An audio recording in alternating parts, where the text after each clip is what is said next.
Hey guys, welcome back. It's Missy, and today we're going to be talking about the covert narcissist and the tactics they use.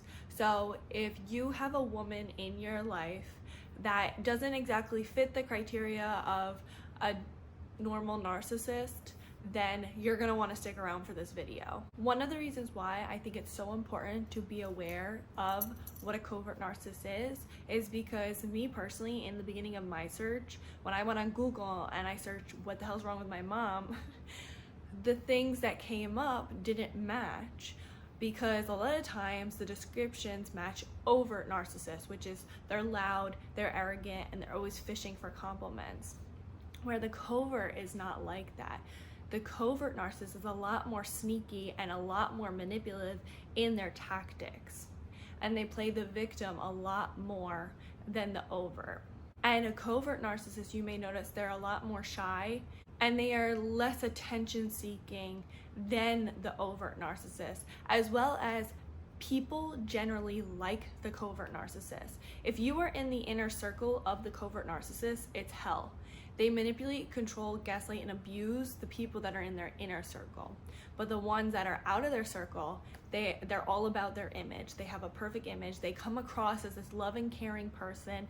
And I'm sure you've heard people say to you like, wow, you're so lucky to have this woman in your life, when in reality, it feels like hell at home. All narcissists have the same goal. They want to use people as tools to get their supply, which is validation, whether it's a negative reaction or a positive one. But they all use different tactics based on that goal, because narcissists have very fragile egos that they don't want to deal with, and they are trying to feed their ego, their bruised ego, rather than healing it, they are just feeding it. So the covert narcissist is very tricky, as they appear to be one way, but behind closed doors they are completely different. So I first want to go into the covert narcissist mother. So women covert narcissists need to be needed. So when they have children, they raise their children needing to depend on them, and they each play a different role. So if there's one child that's a little bit more rebellious, that is then the scapegoat. That is the one that they then blame for everything. That is the one that causes the most trouble, is the troubled child, is disobedient. They are labeled as the bad problem child. Then there is the golden child. The golden child is the one that can never do anything wrong. They are the favorite. They are the one the narcissist chooses to make the most like them. And they don't realize they're doing it. They're doing it subconsciously, but they are feeding their ego to the point where this child doesn't think they can do anything wrong, which then causes them to be a narcissist. Where scapegoat is more likely to be codependent, because they are always told about what a terrible person they are, and they're always trying to appease their narcissistic mother. And then there's a third role, which is the lost child, and that's the child that usually gets neglected more, and they're the one that kind of stays in the background, and they kind of get stuck in the fantasy world because they don't really have a place, and the mother doesn't really give them much attention. And these roles can switch at any time. You could have a childhood where you guys each kind of have the same role. It could be that it switches in the middle. It could switch every other week. It varies. But with the covert narcissist mother, there's always a role that they have their children play. And you may notice that if you act like you need your mother, she will be a lot nicer to you, rather than when you act like you don't need her help. Being a child of a covert narcissist, you will notice a lot of the times you'll say, well, I had a lot of my physical needs met, like it wasn't really that bad of a childhood, but what in reality what happened is that you emotionally did not have your mother. You were completely emotionally neglected. That also happens in your relationships, where you're like, well, at least I'm not getting beat, because that is also the narrative that they may try to play, is that you have it so good and they don't touch you. Now, as a covert narcissist partner, they a lot of the times will use sexuality to get you addicted to them. So you may notice that they'll use it as a toy. They will take it and give it away when you are on your best behavior. So if you are not doing what they want, then they will take it away. But if you are being on your best behavior, they will manipulate you with that sexuality.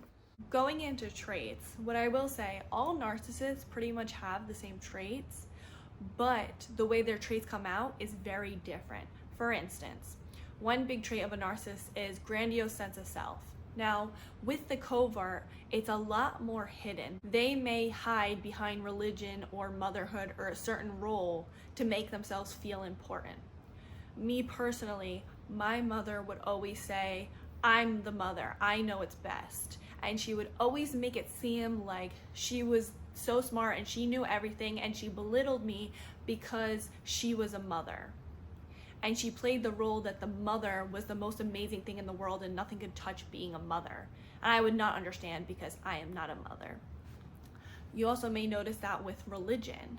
So they may act like God is speaking to them and you don't understand, and they have the right to tell you things because God is telling them. And they may use spirituality as a way to control people and feel like they are important. Or they may use their job to act like they are so important. So they will hide behind titles to have that grandiose sense of self, rather than with the overt, they will more just act like that they are so important no matter what. And it may come across as very humble. They may talk in a way that's very humble. That's the other thing with covert narcissists, is that the words they use are so manipulative, and they're very good at making them seem a certain way. They talk about themselves as if they believe it, because they genuinely do believe it. For instance, like going back to the narcissistic mother, whatever child has the best traits, she not only will take credit for it, but she will act like she is also that person. So covert narcissists genuinely believe that they are this certain type of person, when in reality it's the complete opposite. And it's because of their lack of reality. They live in this delusional world. That is why people outside of their circle like them, because they're so good at selling this story that they are this certain type of person. As well as another trait that covert narcissist women have is that they definitely have selective empathy. Now, it's very spoken about that all narcissists, they lack empathy completely, but I disagree. And I'm sure you will too if you think about it. Covert narcissists, you may notice that they may have empathy towards animals or babies or maybe older people. You notice that it's very selective what they have empathy for. But when it comes to their inner circle, they lack any empathy. So that's why you may have noticed yourself being like, well, maybe this, my mother, my partner, my sister, they don't fit in this criteria because they're empathetic sometimes. And it's just because it's very selective empathy. When something has to do with them, you may notice that they completely lack the empathy. But if it's something outside of them, where it doesn't have anything to do with them, like for instance, they see a dog, suffering on TV, they may show empathy. They also are highly sensitive people, especially to criticism. That's why they can't take in any criticism, because their ego is so fragile and they are so sensitive to things that the minute they hear it, they need to go on defense and they need to deflect. They need to turn it around. They need to make it seem like you are attacking them and you are the abuser, because the covert narcissist's main goal is that they want to be a victim. They always want to see it. They always want to be seen as the helpless, poor person, so that way they can have more people validate them and give them compliments like, no, you're not. You're such a great person. That's so horrible that that person did that to you. They constantly always want to play the victim role. So the only way they can play the victim role is if they make you the bad guy. And the crazy part is that they are actually projecting. They are telling you who you are, when in reality, they are that person. But they don't know that because of their illusion. But just understand that their main goal is to always be the victim. They enjoy feeling like people are out to get them, so that way they can have other people validate them. That's the only way they know how to get that positive affirmations, is by having other people do it by them acting like the victim. They generally believe that any negativity towards them is potentially a lie, or you are an enemy and you are trying to hurt them, because they did not learn properly how to handle criticism. they either were overly criticized as a child or their parent made them feel like there was absolutely nothing wrong with them. And because they're highly sensitive people, they also are incredibly jealous people. So this jealousy turns into competitiveness. Now the competitiveness is so sneaky. Something that was very competitive in my household was weight, how we looked.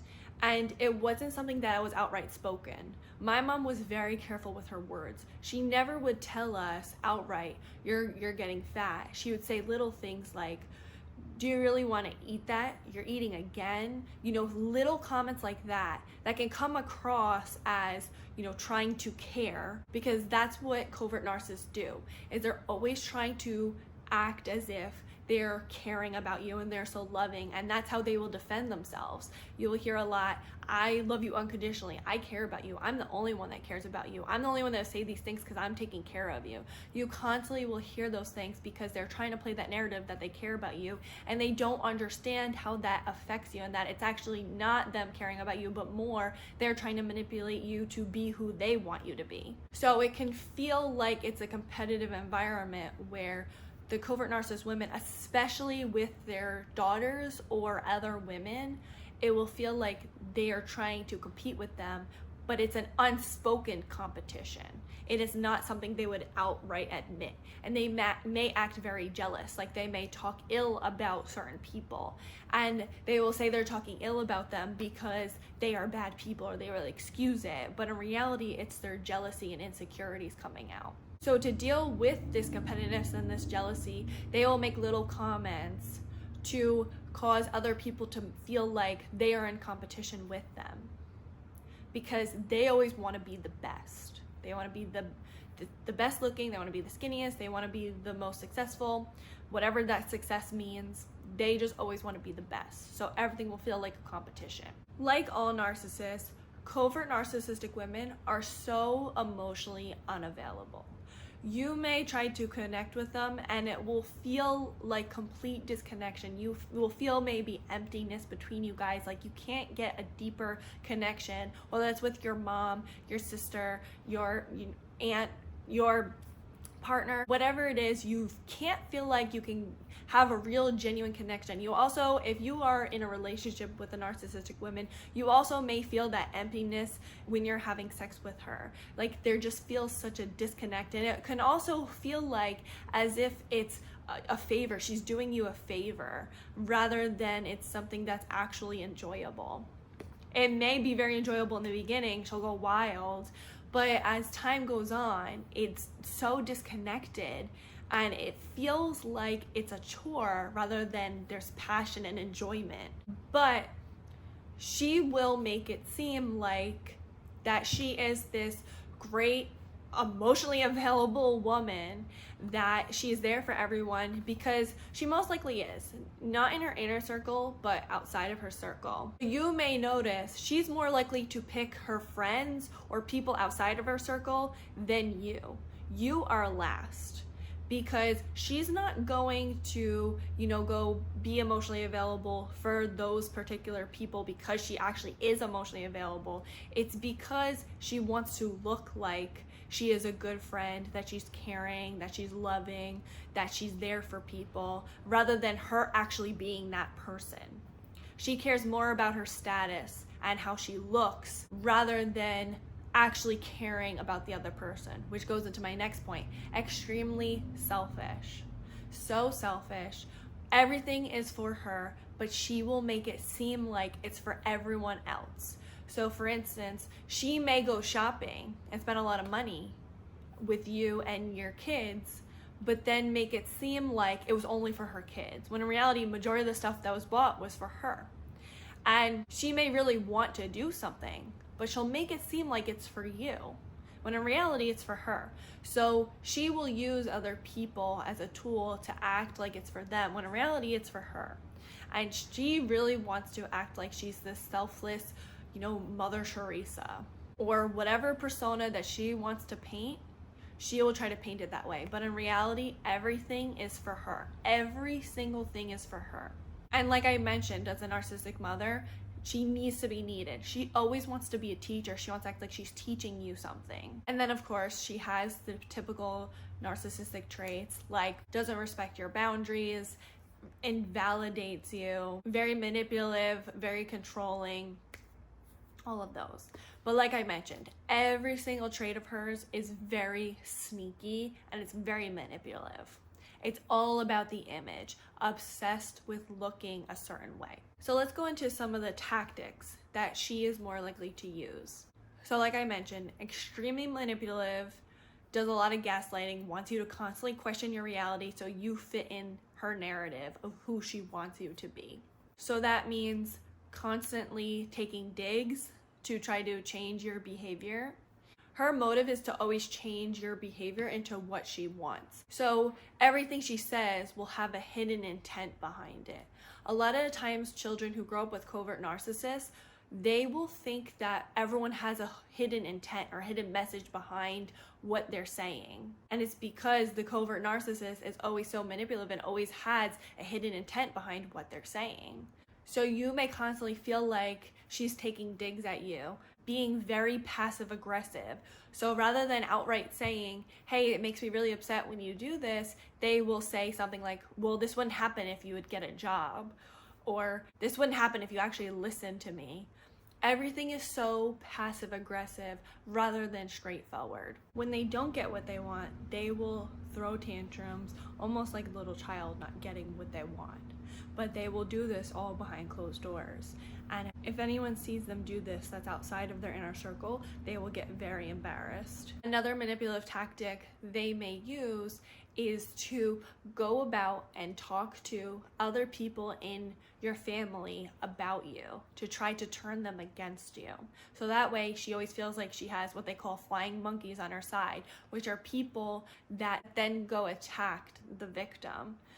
So if she ever feels like she's not getting what she wants from you, she will then go talk to your dad, your brother, your sister, your friends, whoever, and talk about the situation, but only talk about it from this delusional viewpoint to then turn them against you. So you will notice that she will try to turn people against you. So she has an army to be like, hey, look, you're this person that I said you were. The other thing that she may do when it comes to other people is it's called triangulation. So basically, instead of talking to you directly, she will talk through someone else to get to you. And that's a way to punish you for not being who they want.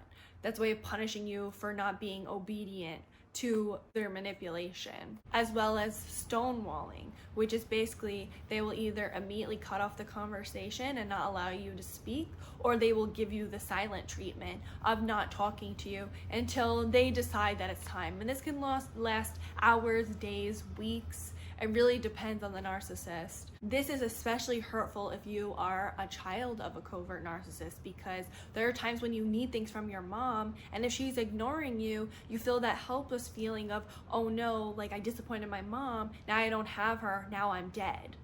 So then if you have that as a mother and then you grow up and you get in that same environment, you're gonna feel that same helpless feeling like, oh no, like I'm in danger, like I need to do something to fix this right away. And that's how she keeps you in line with either one, not doing it again, or two, enabling her so that way she gets what she wants. Or they do the opposite where they act like nothing even happened.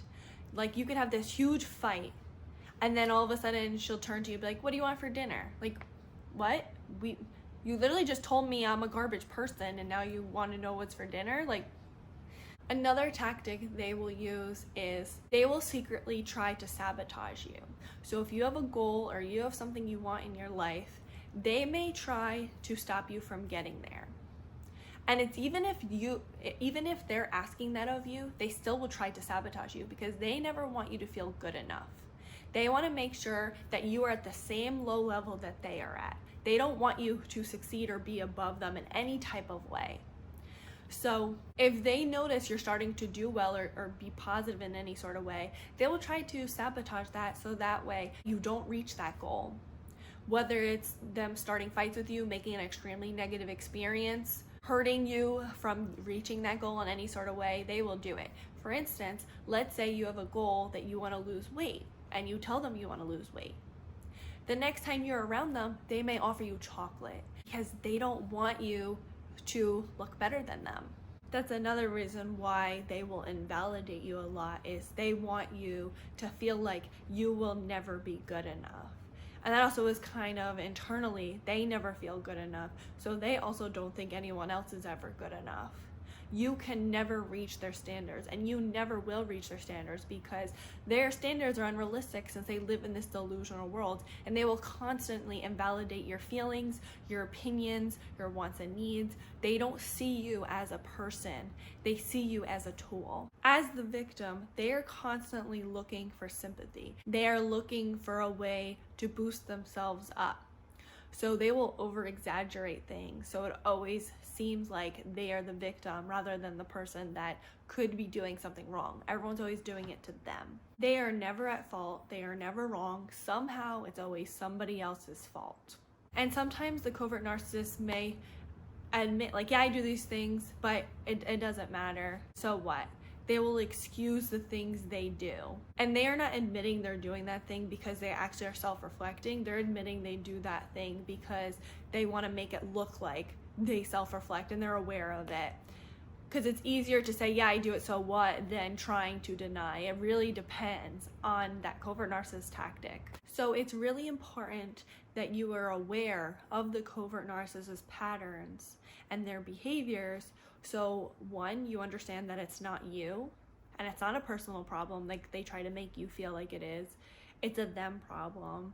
And two, when you recognize these traits, you will know, like, okay, this is someone that does not meet my requirements and I do not want in my life. So you can recognize the ones that are in your inner circle, but also in your outer circle. If you notice someone that they talk themselves a lot, if they're always the victim, it feels like you're being manipulated a lot, be aware that that is potentially a covert narcissist.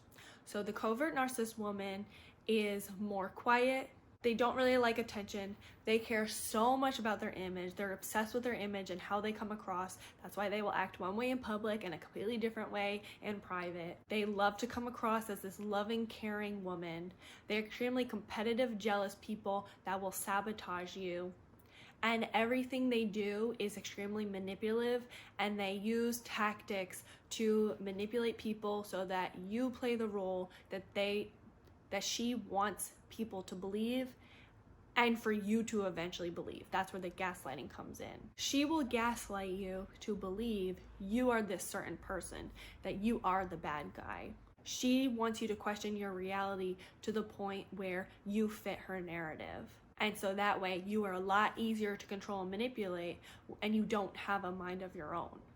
So if you are questioning your reality, if you are questioning yourself, if you feel crazy, you are being gaslit. What do you guys think? Do you deal with a covert narcissist or have traits that you recognize in covert narcissists? Leave it all in the comments below. And please don't forget to like, comment, and subscribe, and share with someone that you think may need it. Until next time, thanks for watching. Bye, guys. Come on, Chunk. You wanna come on the couch with me? Come on. Come on. You wanna come? You can come look? Oh, look at the chunky. What is this pee-pee smell?